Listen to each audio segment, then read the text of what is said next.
Today, on your Voice on the Advocate, we are remaining in Abia as we assess the various state governments' revenue received and expenditure and project executed.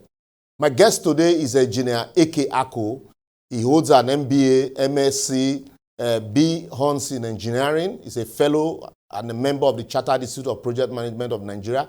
He's also a member of the Chartered Engineering of UK, management consultant also in UK. He's also an Abian, and he's been doing this since the administration of Ikpeazu. You are welcome, AK. Having me, please. AK is joining us all the way from Scotland. So we'll shoot straight away. As an Abian, we know you have been very vociferous against the administration of Okezie Ikpeazu. All through his years, I've listened to you, I've watched your programs on, running through the financials. Now we have Alesoti in the saddle.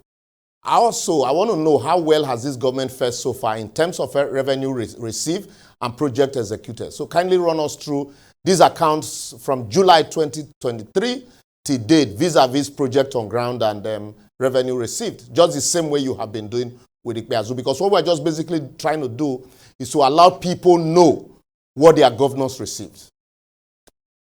Thank you so much, Mr.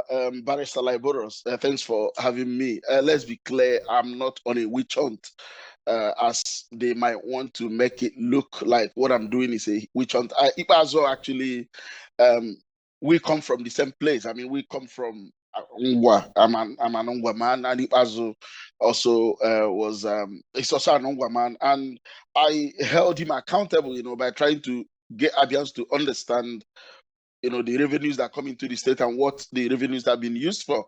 And I think that also helped Ikpeazu to understand that, people were watching him.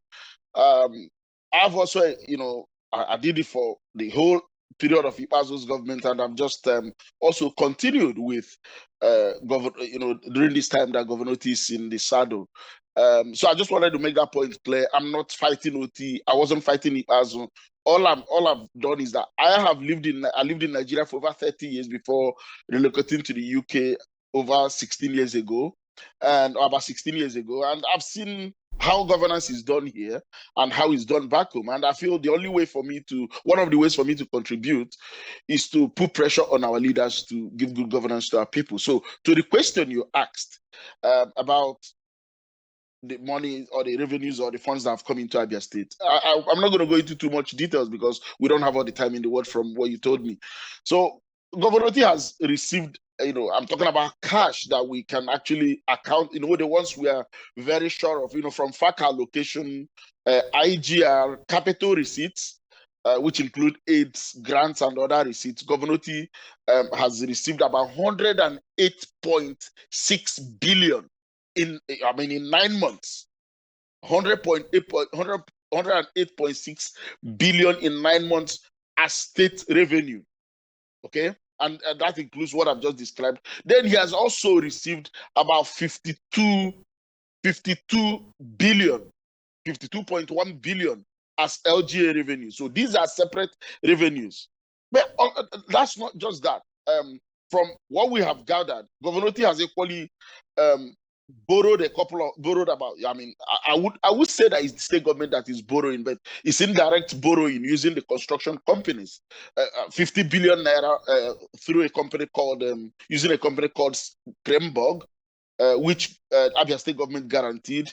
Governor Oti also borrowed 35 billion naira directly from Access Bank as well in order to transfer the revenue and IGR accounts of Abia State government from the former holders, which were UBA and Zenith Bank, to Access Bank, and another 15 billion for a company called Ferrotex, as we gathered. And I'm not very sure of this one, but it's been, some people have been talking about it there, about another 45 billion. Some people that former commissioners and others have come out openly and said that he's borrowed under 45 billion. So overall, 160 billion naira cash plus all these 145 billion I've talked about here, then plus Ikpeazu left him 3.5 billion, which he said Ikpeazu didn't leave any money for him, but the KPMG, the company that Governor Oti brought to, scrutinize Ikpeazu's affairs, now turned out and said, look, we saw evidence of 3.5 billion that Ikpeazu left for Oti. And Ibas also said that he left the OT $50 million facility from the World Bank. And that's not just only that. And we've also seen that the government itself said that it has been able to get approval for $116 million African Development Bank loan that Ipazo's government applied for, which has now been approved for Governor's government. And Governor's government equally came out the other day and said that they've got about $125 million loan again from Islamic Bank. So Governor has got, in the last 1 year, just in 9 months, actually, in 9 months of his government, Governor has got, if I'm not lying, about 500 billion naira. And sorry, quickly, if I may ask, these figures, where do you derive these figures from? Are these figures just generated, or are they published anywhere? So the figures about the receipts of the state government, if Tinubu's government has done something good, I don't know if it was Tinubu or President Buhari. So the Office of the Accountant General of the Federation of Nigeria, if you go there, the website of the Office of the Accountant General of the Federation, if you go there, they publish the figures. They publish the revenue distribution, to states and local governments. They publish it monthly. So whatever that is given to any state is published there. So anybody can go in and look at that. Then on the second level, Abia State government, since the time of Ipazo, started this in 2016 when he subscribed to the World Bank's financial transparency program. Ipazo started publishing financial reports, and Loti has followed suit.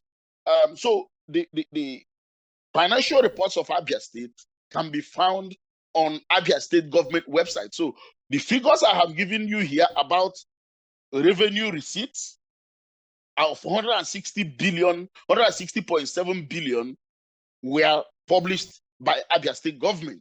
Okay. Then, so quickly, the other figures. Okay. The other figures about 3.5 billion. You saw that. I'm sure you would have seen the KPMG report. Yes, I have. That was from KPMG. Then we've seen newspaper publications. Ipazo, the other sources, Ipazo, videos that have watched that Ipazo said he left $50 million World Bank ramp facility for OT.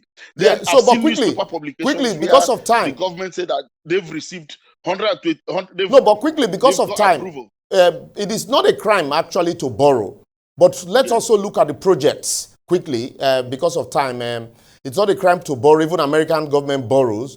But we want to, these funds that have been borrowed, we want to look at the project that have been executed. Also, from the website you cited, that's at www.abia.gov.ng.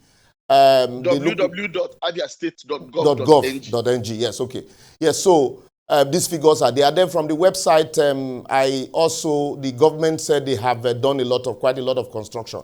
You can't take roads away from him. Since he came into office, he's been, renovating a lot of roads. I was in Aba, I was in Umuahia also, and I saw some of the works that have been done. But they also said they've done a lot in housing, they've done a lot in terms of capacity development, reorientation, research, construction of ICT centers and all of that. So how well have you been able to assess some of this project also?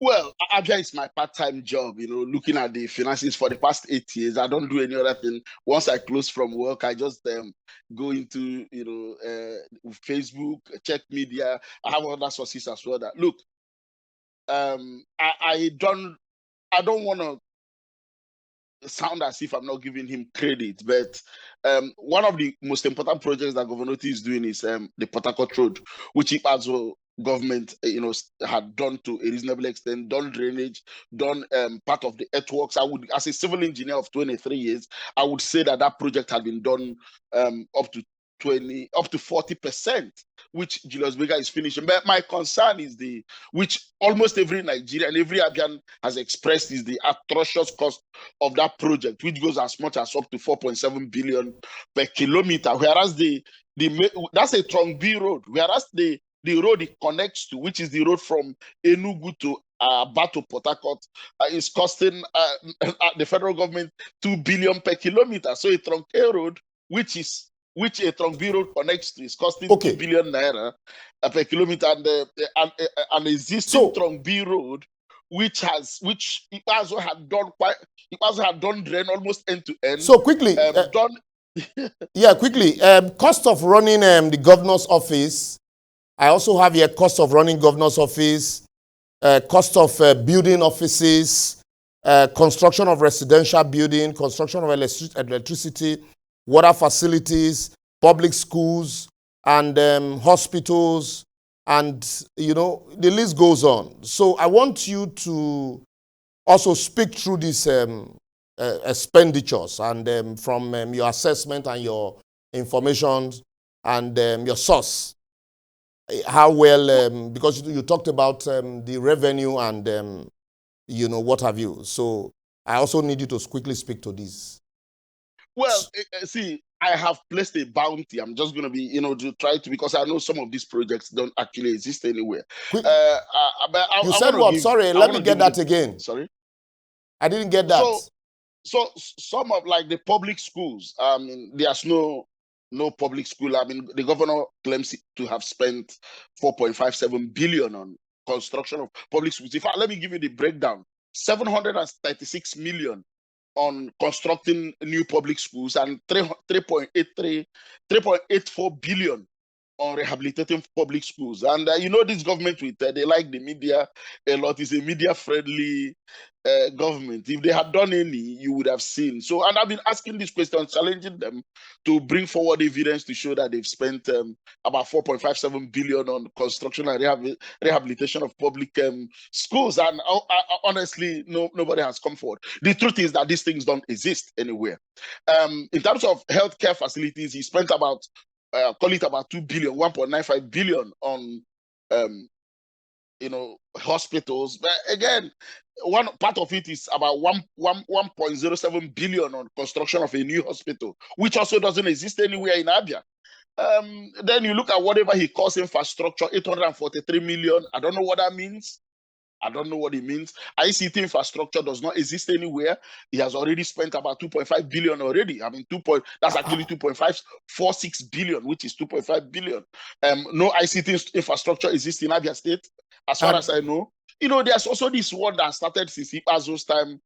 I know the construction of boundary pillars. Every quarter they collect hundreds of millions for. Quickly, you have also social responsibility, welfare packages, foodstuffs, meal subsidies, and social reorientation and all of that. They said they spend money on all of this. He spent about 6.1 billion on whatever he calls research and the capacity building and value orientation. So this research, capacity building, and value reorientation, he spent about 6.1 billion in 9 months. You were talking about the cost of running the governor's office. You know that I've been vocal about the governor running his office from his home. He is the only governor in Nigeria that runs a state from his home. And not because we don't have a government house. Ipazu built a government house, and you and I know that government is a continuum. Governor Otis, I mean, I listened to him in one of his live podcasts where he said that what is remaining is just furnishing, the flats to his standard. But he runs Abia from his home and has spent 11.44 billion to run Abia from his home. Well, yes, he runs Abia from his home. Okay, I think we'll need to come back on this because there's so much to talk about, and but time is not our friend on your voice on the advocate. So we'll leave it here. And I've been told by my producer that it is not only Abia, that a lot of governors that subscribe to the World Bank Transparency Initiative program also publish their account. And so for some of our viewers that would want to look out for the expenses of their government, they should just log on to their state website too, and you can check the federation account for how much have been disbursed to state.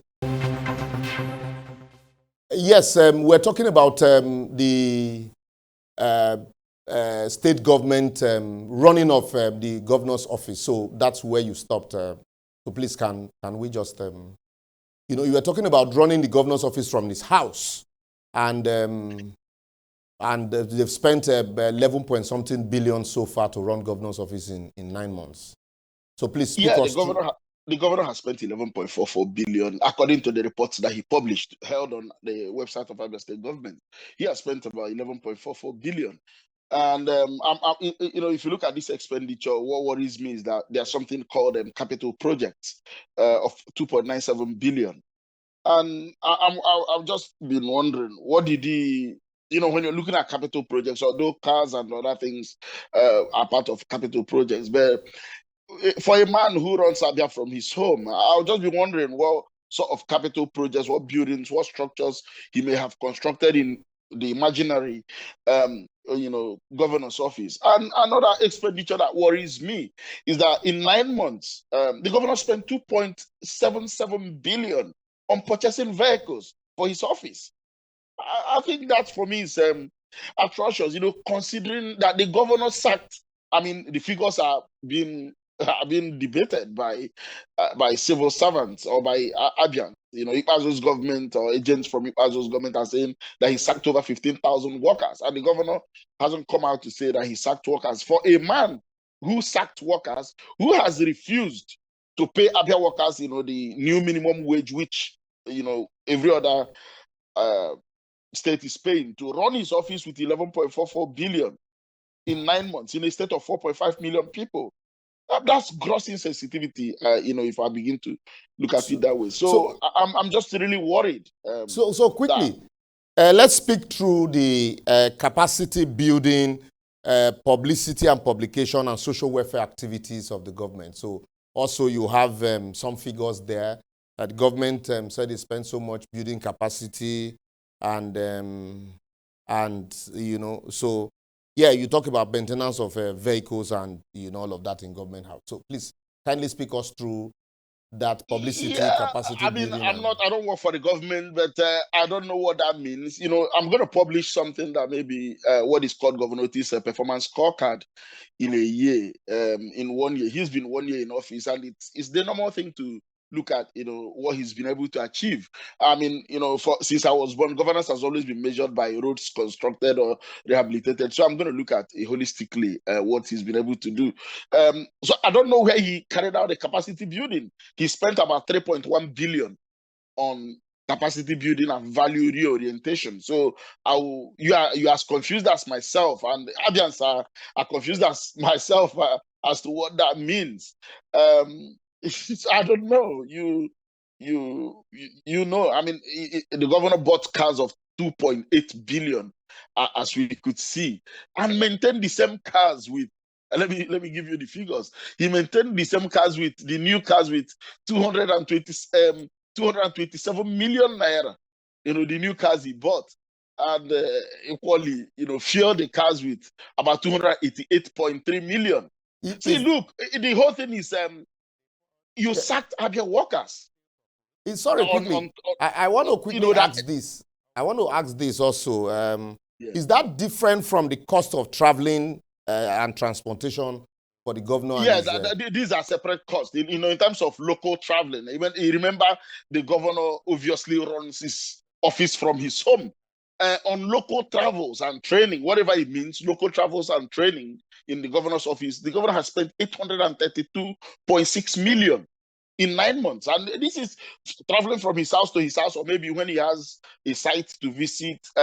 If I give you the breakdown, obviously, actually, the governor has spent 337 million on training, whatever training means, local training, local travel and transport. And local travel again, he spent another 496 million.